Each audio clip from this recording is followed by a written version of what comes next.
italiano, guarda come combinato. Tumbong lo sapete che cos'è, no? Sì. Tumbong. Ecco, Kobe non lo sa. Sì, a Toby non sa niente. È l'ano. Ano? Ano è praticamente da noi ano. si fa gli spiedini con l'ano.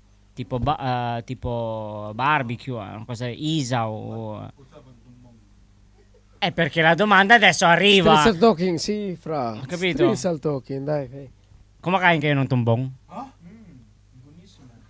Sa Pilipinas, gagawin na parang barbecue, poi ti mettono una salsa sopra. Aspetta. Sapete, adesso parla lui. Ah, vai, fratello. Nauna ko nito eh. Siyempre masarap yun para lalo kapag kunyari tama yung recado, fra. Mhm. You know what I'm Malinis, siyempre, di ba? Siyempre pare, siyempre kapag kunyari Wala maamoy pag ginawa mo yung sabihin natin tumbong. mga karne, mga Ma perché il tumbong deve essere pulito? Perché sennò senti l'odore.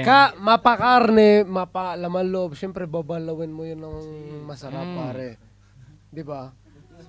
Para may sensa mo talaga. Nag-imagine na si Kobe. Sir! You know, man. Ok, adesso tocca a te. Kaya nga. Kaya nga, Yung talagang masarap, uuwi ka. Tapos pupunta ka na lang sa mga may mismo mga pwesto, nagre-grill sila. Tapos may tumbong doon. meron kayong tumbong? Gusto kong kumain ng tumbong. Talaga maganda sa mga Pilipino. Anong hahanapin? Hindi barbecue na normal. Tumbong talaga. Kaya doon ka pupunta, pagka meron, hindi ka kukuha na isa, dalawa, tatlo. Tapos may sauce. Tanga na, sarap. Ganun talaga. Okay. Ikaw?